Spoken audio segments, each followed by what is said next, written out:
qalbiin koo si barbaaddi yaa nabii rabbi dakuuna feeti shi arguuf naan dibi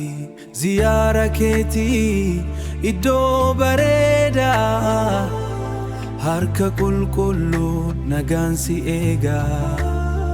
bakka guddaatti jaalalli siif qabu sanyii keenyaaf nagaana haa ta'u dakuuna feete ziyaara nabii rabbi nagaan nuuf ta'u jaalalli qalbi ija keenyaan argine gammachuu dhaluuf hunda keenyaafu milkinaa dhufu yaa nabii rabbi nagaan nuuf bu'i